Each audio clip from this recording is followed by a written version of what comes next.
Welcome into Shot and Vipp for Inside Carolina. I'm Taylor Vippolis hosting this, and as always, I'm joined by my former teammate and Carolina football letterman, Jeff Schoettme. Shot 2-0 in college football is still 2-0, still something to be proud of in that football facility. Just ask Notre Dame right now how they're feeling after this weekend getting upset by Northern Illinois. UNC beat Charlotte 38-20. Opening thoughts. Opening thoughts, I want to say I look like a serious podcaster now with this official microphone that Inside Carolina sent me. I was rocking the old school just AirPods or, Apple speakers, and I guess we were getting some complaints that my audio wasn't good enough, but, the boys at Inside Carolina stepped up. So I want to give them a shout out for that. But opening thoughts, anytime you play a lesser opponent, you obviously want to win and win handily. I think the final score, 38-20, is tells a different narrative of how the game went. They scored a touchdown in the final 4 or 5 minutes against our backups to make it a 18-point game. But the thing that I took away from this win was, let's start with some positives, right? We won the game. The next thing that jumped out to me was the physicality and the tackling from our defense. I think that was about as good as we tackled in a while. And there's a few that specifically that I can point out and just remember in the game, coming from all levels. Our linebackers tackled well, our safeties, our corners. So I thought that was a huge upgrade. I think we missed, 15 to 18 tackles in the opener versus Minnesota, but I did like our tracking angles and our aggressiveness to the ball. And I bet we cut that in half in game 2. So that's kind of what you want to see the first couple games, because the opener you're going to miss a little bit more than you would like, just because you don't do much live tackling nowadays in training camp. So that was great to see. I thought our coaching staff stuck to the game plan on kind of how we talked about this team needs to win this year. And that's win ugly, run the ball, stop the run, be physical, sound special teams. And for the most part, we did that. I thought Chip Lindsey called a great game, and we'll get into the, in the nuts and bolts of this podcast. We'll talk more about the details of it, but I thought he did a great job of adjusting his game plan, and it was a little bit different than the game plan we had in the first game. And that's what you want to see as an offense and defensive coordinator, is they tailor their game plan to the strengths of the players on the offense and defense side of the ball and implement it and change it from week to week. A lot of the injuries, I guess, weren't super serious, so that's always a positive, and we'll talk more about that. But overall, you beat an in-state opponent. Obviously, they're a lesser opponent, and they're a program that's fairly new, and there's a lot of Carolina connections on that staff with Dre and Tim Brewster and Tim Cross and Justin Olson and JQ Conley. So always good to hand them an L, but I'm sure there was a lot of hugging and chatting before the game, and mutual respect between both opponents. The other thing that has nothing to do with the game that I would just want to throw out there was Tim Brewster and the Charlotte head coach, I don't know, Biff, I think his name is. Yeah. They were wearing shorts on the sideline. Did you notice that? I love it.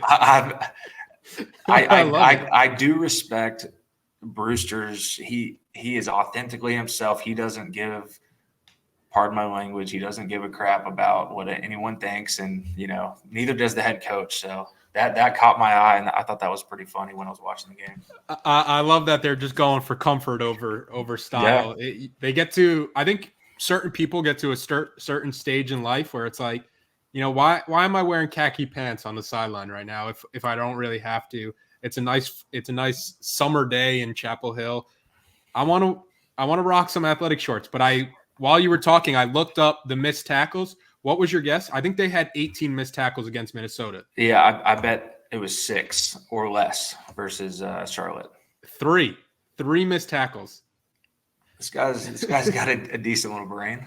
So yeah, the defense did a good job on getting people down on first attempt, and I think, like you mentioned, with a team like Charlotte, even though it is a lesser opponent, it's still an in-state opponent. It's still this opponent with a chip on their shoulder, and North Carolina has to take care of business, because you see how easy it is in college football to let these teams hang around, let these teams kind of get momentum and get the confidence in themselves. And then all of a sudden you're in a fourth quarter fighting for your life in a game.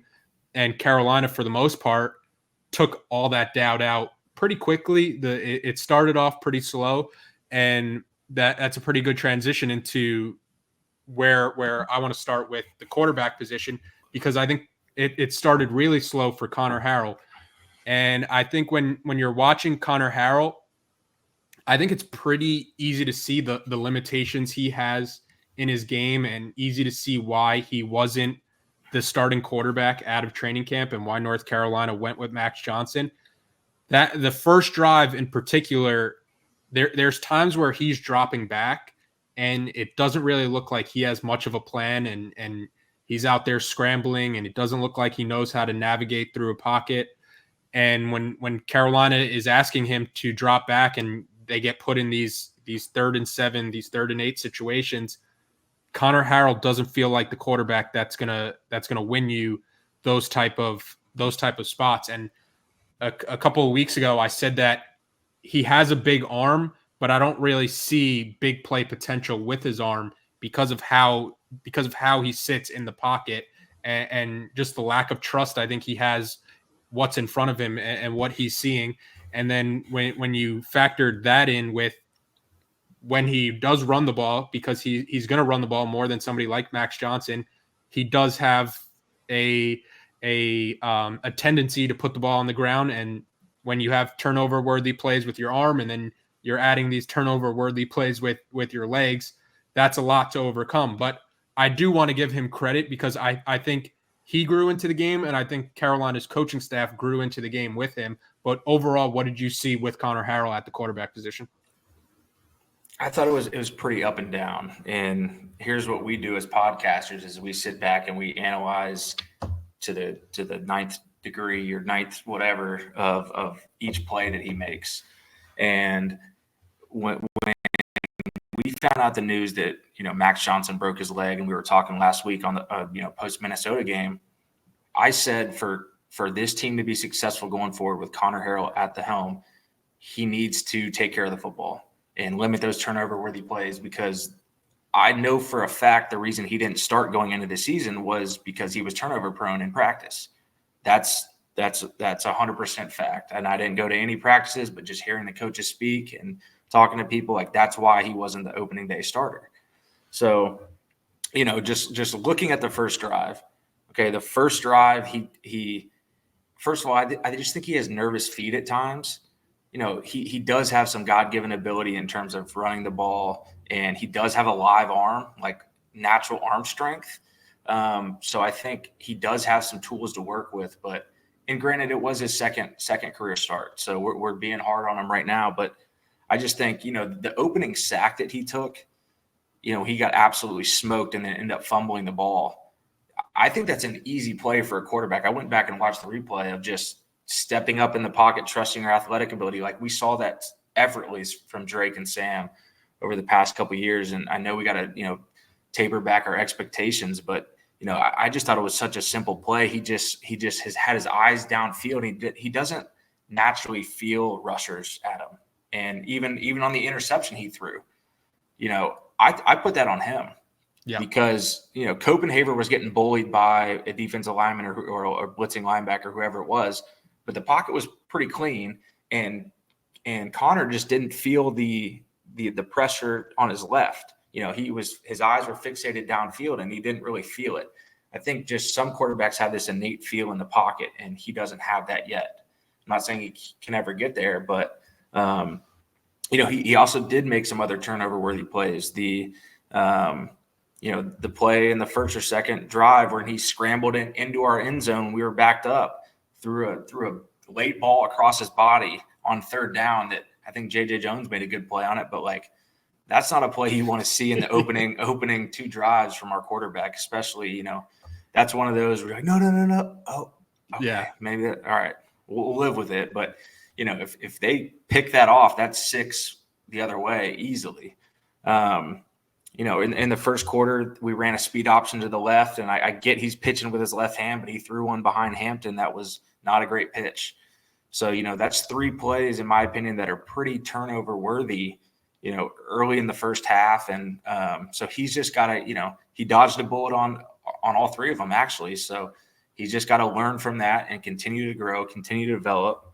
But he did do some good things. He can run, he can extend plays. He scored a touchdown in the red zone when he pulled a read option.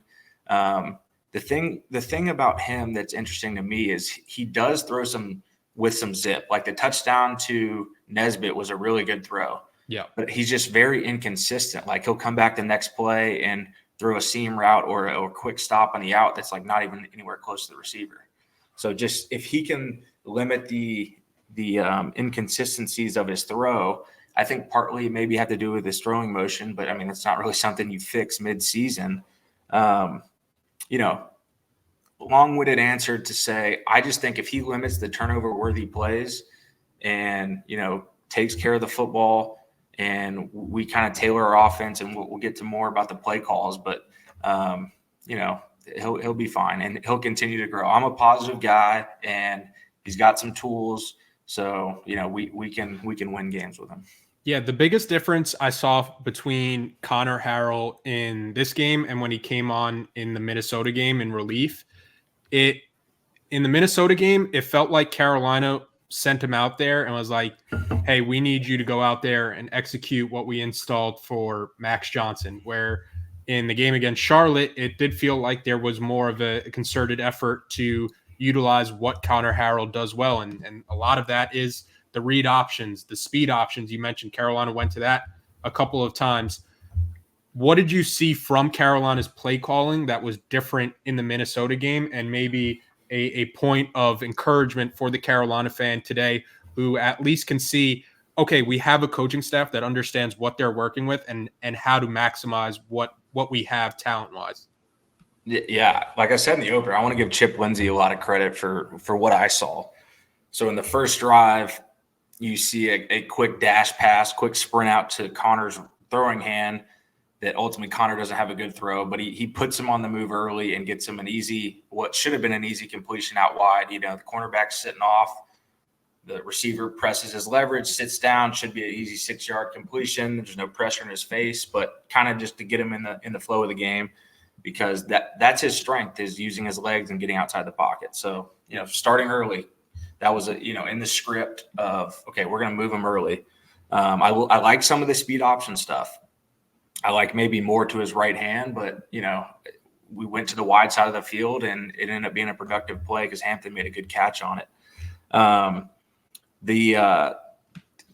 Charlotte plays a lot of quarters coverage, and on the first touchdown in Nesbitt, we took advantage of them and we ran an out and up and drained the flat defender, and Conner threw a good ball there. So that was a good play call, attacking, what Charlotte has known to be on defense, a quarters team in that sense. We ran a good tight end screen to Nesbitt on 3rd and long. That was good.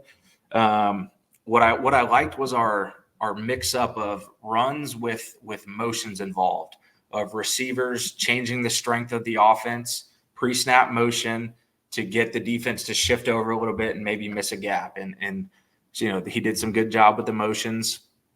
He used some pre-snap shifts stuff where, 3 eligible receivers would start tight in the boundary. They would shift, move to the field. So just little things to get the defense to communicate over and over and over again and get them in from one call to the next. We ran some unbalanced formations. Unbalanced means all 4 eligible receivers, the tight end and 3 receivers, are on the same side. So as a defense, when you install your day one installs, it's a 2x2, 3x1 set, and you have all your coverage checks based off that. When a team shows, an offensive team shows 4 receivers or 4 eligible receivers on one side of the offense, then that usually gets the defense to do a master check or a check all and get into this specific coverage, because it's kind of a bastard formation. So good for him for using that. I mentioned the QB run in the red zone, the read option stuff. You see it in college football all the time now, where you have a tight end off the ball, you run the zone read, the tight end slices across the formation, and now you're running the modern day triple option of you can hand it, the quarterback can keep it, or you can dump it to the tight end. We mixed up our runs out of the pistol formation. So the pistol formation is when the running back is directly behind the quarterback. He's not offset. So get our running backs who are bigger and stronger and more physical, get them running downhill ASAP. The reverse to McCollum was a great time call, because Charlotte's defensive ends, and they were crashing hard off the inside or right off the edge. They were playing tough in the middle because we were running the ball with Hampton so well in the first quarter. And, that reverse kind of had everyone condensed in the middle, and then he was free around the outside. We ran a good shovel past a Hood that was timely, I think in the first half. So those are just some things that I saw. I mean, that's like 8 to 10 things, but I was encouraged by the play calling, and I think that's kind of what we'll see going forward. Yeah, just to further that point a bit. Oh, and the flea flicker or the double reverse, like that's what I was just going to mention. Carolina, any play that results in a greater than 50-yard touchdown, like that's a great play. Yeah, great play. And Hamilton was waiting for that to land, like it was a punt. When I watched it back, I was like, how did he get that open and that like under it on that play? But I was just about to mention that you had the pre-snap shifts, the pre-snap motions, the options, the reverse, the double reverse flea flicker. This offense, I think, has to come in with the understanding we don't really have as much big play potential with Conner Harrell's arm as we had with Drake May or with Sam Howell. Right now, Carolina's 94th in the country with plays over 20-plus yards. They only have 6 plays of over 20-plus yards. With Drake May and with Sam Howell, 6 plays of 20-plus yards was maybe a half of football with the way that they could push the ball downfield. So what does that eye candy kind of do to a defense, and just giving the defense like, hey, maybe this quarterback might not be the best, but if they throw so much eye candy at us, it's just another thing that we kind of have to think about. Yeah, I think the first thing it does is makes the defenses more vanilla, just in terms of so some defensive coordinators, if they can call a coverage or a pressure and run it to everything, and sometimes you may get hit in the backfield for -2, -3, but sometimes if you block it up correctly and you crease them for 30. So what I think it will do is make the defenses practice more stuff. The more stuff that an offense can throw at a defense, the less I think a defense can prepare than put in their playbook. So I think that's the first thing. Obviously, having the threat of a quarterback running the ball is the greatest equalizer in football. Hat on a hat, the quarterback now, he's if everything's blocked up correctly, then you outnumber the defense. Anytime, look, you talk to any defensive coordinator, he hates going against quarterbacks that can run, because, on 3rd and 9, if you don't, if your defensive line doesn't have good pass rush lanes and Conner can escape when the DBs have our receivers locked up and he can escape through and use his athletic ability to get 10, that is the most frustrating thing as a defense. So, I guess those are a couple things of just keeping defenses vanilla, always putting in their mind that Conner's a threat to run, and then, just preparing for multiple looks. A quick break so I could remind everybody about our friends over at Johnny T-Shirt. If you're going to be in Chapel Hill, you could visit them on Franklin Street. And if not, no worries. You could go online to johnnytshirt.com. They have everything that the Carolina football fan could possibly want. The hats, the T-shirts, the jerseys, you name it. They've got it. It's great people, great customer service, locally and alumni owned and operated. And don't forget, Inside Carolina premium subscribers save 10% off their orders. Back-to-back home games. Plenty of time to get out to Johnny T-Shirt and treat yourself to some new Carolina gear for that next game against Central. Schott, I want to switch sides of the ball. Let's talk defense. Overall, what did you see from Carolina defensively here? like I said, mentioned in the opener, the first thing that stuck out to me was the tackling. You know, there was 2 or 3 plays in particular that stood out.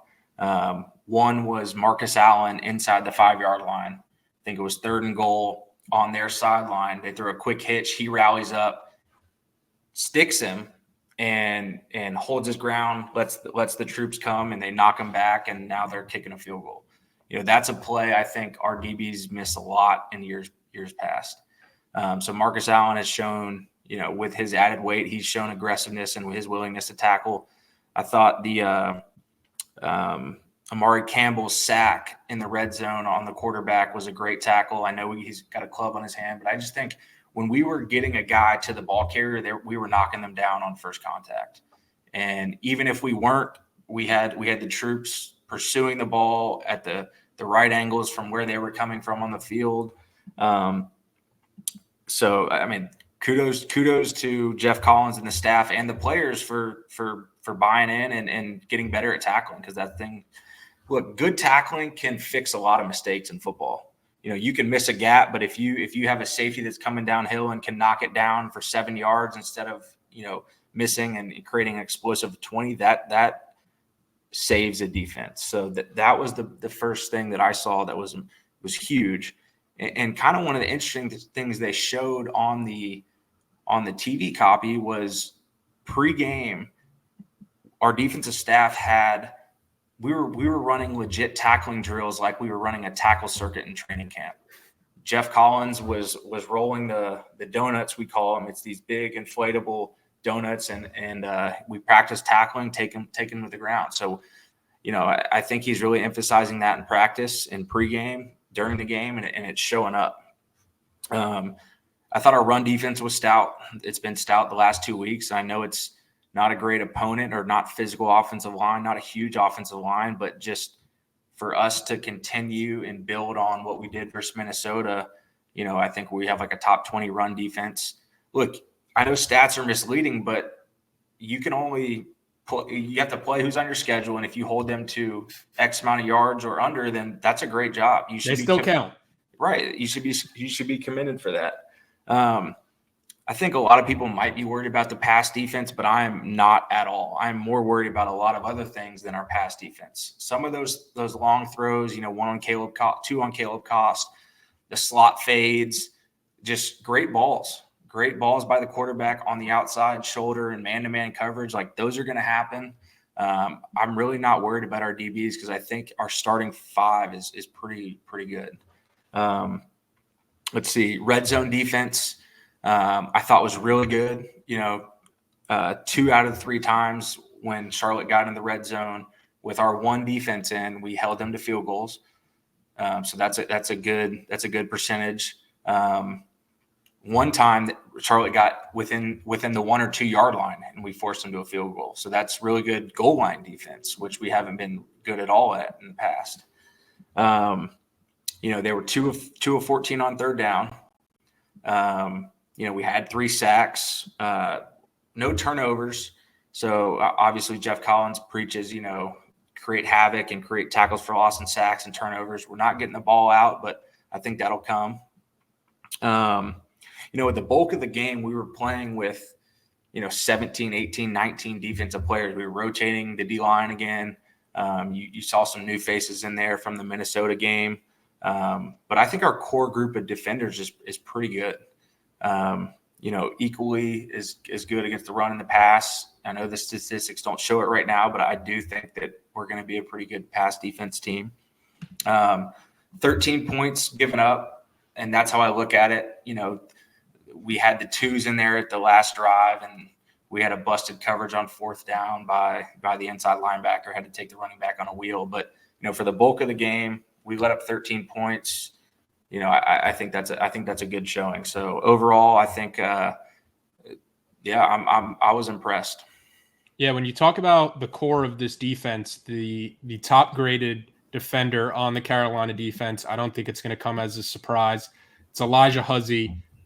He graded out as in the 70s. This season, he's been targeted 6 times.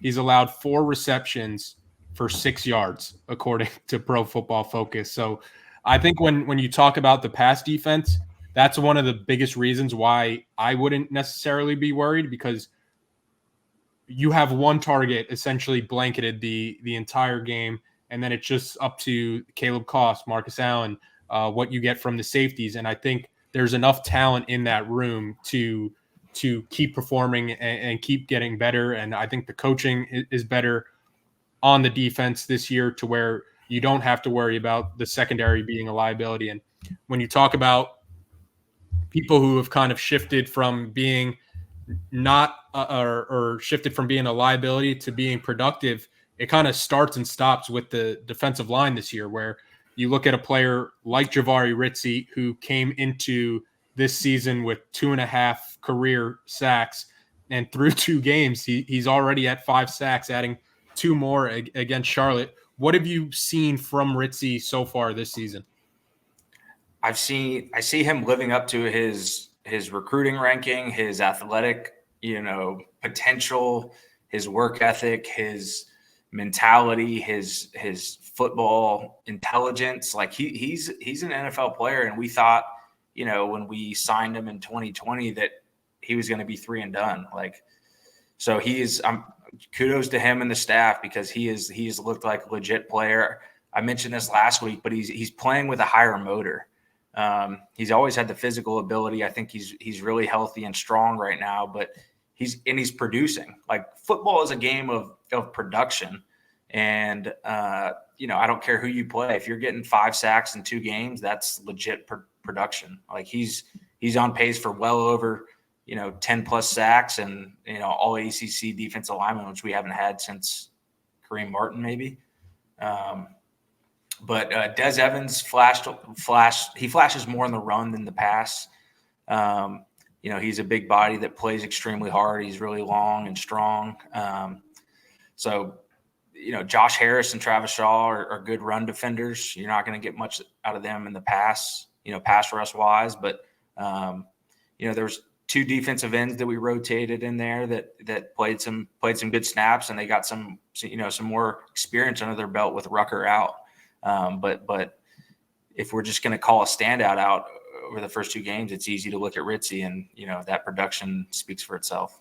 All right, let's take a quick break so I can remind everybody about our friends over at Congruity. Congruity is the leading provider for Tar Heel business owners, payroll, HR, and employee benefit needs.